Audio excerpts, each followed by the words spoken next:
Hello and welcome back to the course on blockchain.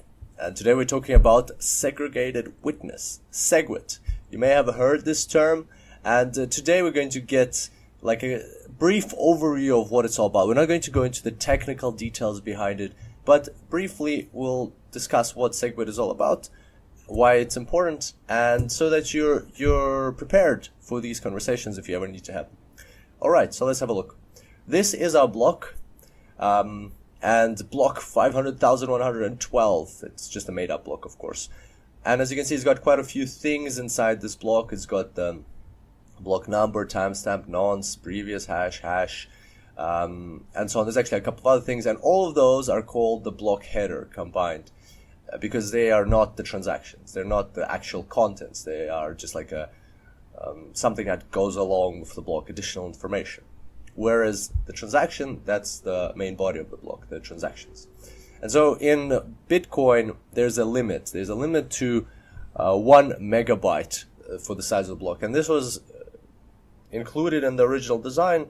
There's speculations about the reasons for that. And probably one of the main ones is that if you have a block size which is too small, then you can't include too many transactions in it. And therefore, you're going to have like a lot of bandwidth problems in the network. People are going to be waiting for too long to include their transactions. On the other hand, if you make the block size too large, then the network is going to be slow, because remember, the whole ledger has to be shared with the whole network. Everybody has to have a copy of the blockchain, and therefore, whenever a new block comes along, it has to be copied to all the computers around the world. And if it's too large, then that will take a lot of time. So if it's like 100 megabyte block, that will take a lot of time for it to go through the network, and that means there's going to be more chances of orphaned blocks, more chances of competing chains, and more chances for attackers to take advantage of the blockchain and do something, because information is propagating so slowly, and they'll have more time to do that.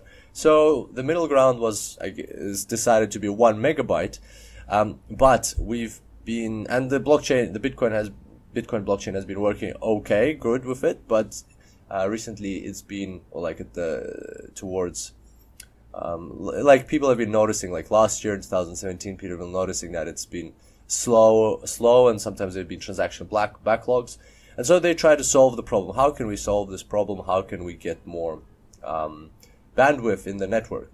And there's a couple of options. There's a approach of a hard fork and a soft fork, and we'll talk about more about forks in module 3 of the course. Well, the hard fork that was proposed was to increase the block size, and the soft fork was segregated witness. And so there's two different approaches, and basically the hard fork, eventually that's what resulted in Bitcoin Cash that we see now, but we'll talk about that more in module 3. The soft fork was segregated witness, and what does that mean? Well, a soft fork is like an upgrade to how the blockchain works, which is not compulsory for everybody to take on board right away. It can propagate over the network with time, and people can accept it slowly, so it's easier on the network that way.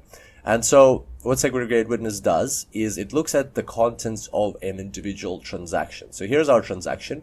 And as we discussed previously, and this is why this tutorial fits in well here, because now we know about transactions, not only how they work, but actually we know about signatures and public keys and private keys and verifications and things like that. And so we know that a transaction is not as simple as just the header, the number of the transaction. It's actually got more to it. It's got of course, the from, to, and amount. That's the main reason for the transaction. We need to know who we want to add to the chain, who's sending whom money, and how much money they're sending. But also, for security purposes, we cannot just include that information. We cannot just put their names there. We have to put their addresses, and also we need to put a signature and a public key. We need to attach our signature and our public key to the transaction. And the reason for that is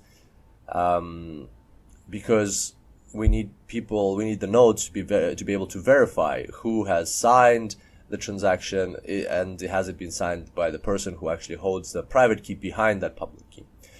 And this is all good and well, but the issue is that this signature and public key, as we could see, they're huge numbers. Transactions don't necessarily have to be that large. It's just, one address, another address, and the amount. Whereas the signature, you can see it's like a massive hexadecimal number, and the public key is also a massive hexadecimal number. So they end up taking up to 60% of the whole transaction size. And yet they're not the main purpose for the transaction. They're just another way for, like a verification, a security mechanism, but they take up so much space. So what was proposed was to take this part of the message, this heavy part, which is also called the script sig, and remove it from the message, strip it out of the message, and send it as its own, through its own messaging service and on the network. So it will still be linked to each block and each transaction, but it will go through the network separately. And that way we save some space. That way each one of these transactions reduces substantially in size, and we can fit in more transactions.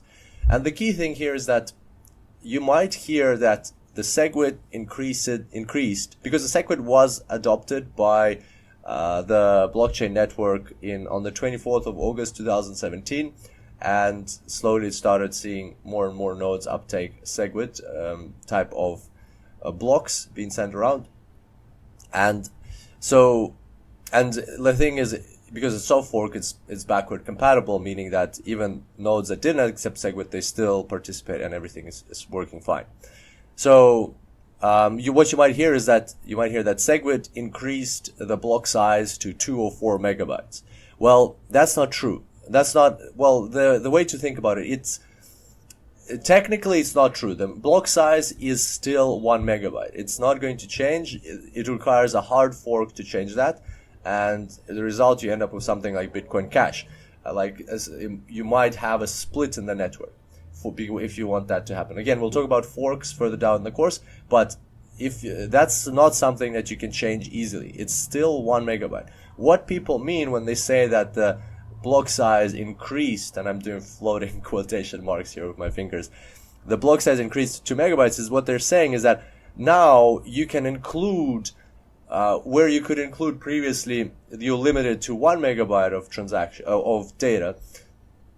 Now you can include a lot more data, which feels like 2 megabytes of data, right? Feels like 2 megabytes of data.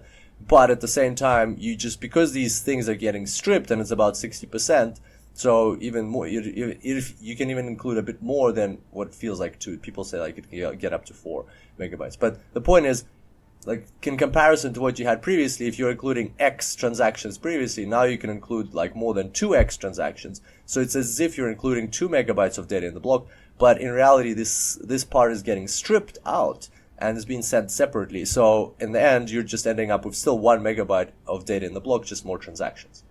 So there we go. That's how SegWit, like a general overview of SegWit, so you know what it is. Oh, and by the way, why is it called SegWit? Because witness, this data, witness is a synonym, is used as a synonym for signature. So it's a segregated signature. You can say that, but sig I guess doesn't sound that great. So segregated witness meaning that you're segregating this block, you're segregating the script sig into its own messaging channel. That's why it's called SegWit. And hopefully now you're prepared for these conversations, a bit more information about how the current blockchain, how the current Bitcoin blockchain is structured. By the way, it's not just Bitcoin. There's a couple of other cryptocurrencies like Litecoin who use SegWit because it increases network throughput, it increases speed. And the bottom line here is that Bitcoin and blockchains, cryptocurrencies have great advantages, but one of their main disadvantages is that they're slow, is that their throughput is slow. Like Bitcoin right now is about like 10 transactions per second if you average it out, whereas things like Visa and MasterCard, they go up to tens and hundreds of thousands of transactions per second. As we know, everybody's using cards and so on. They have a massive throughput. So if Bitcoin and cryptocurrencies are going to compete with players like that, then they have to solve problems of latency. Well, it's not more latency, it's throughput problems like this. And so SegWit is one step towards that, but there's lots more steps to be taken. And lots more decisions to be made in the future of Bitcoin and other cryptocurrencies in order for them to have that throughput that will be like that can compete with what we have with the banking system that we have right now. So there we go. Hope that makes it a bit clearer what SegWit is. For additional reading, I'll redirect you to the legendary, as they call him, Jimmy Song. So Jimmy Song is a developer of blockchain, I think maybe even Bitcoin, not sure about that last part. But basically, he has, like, I haven't read that many things from Jimmy Song, but they are quite well written. And also, I've heard quite a lot of people say good things about him, and that like a lot of influencers in the space of cryptocurrency always kind of reference Jimmy Song for his knowledge, for the things that he shares, and they say listen to Jimmy Song. He knows what he's talking about. He knows these things. So he's got an article on Medium called "Understanding SegWit Block Size." I will say his style is not very it's a bit technical. It's not completely simple. So you will find it's not that easy over read. It's not like extremely programming and technical, but he uses terms that might be quite hard to grasp, so be prepared for that. But at the same time, it does explain a bit more details about SegWit than what we had here. But even what we had here is enough to get you started on understanding SegWit. This is if you want to go into more technical things and understand like exactly how, or more closely how things will work in that technical side of blockchain. All right, so there we go. That's us for today. Hope you enjoyed the tutorial, and I look forward to seeing you back here next time. Until then, enjoy blockchains.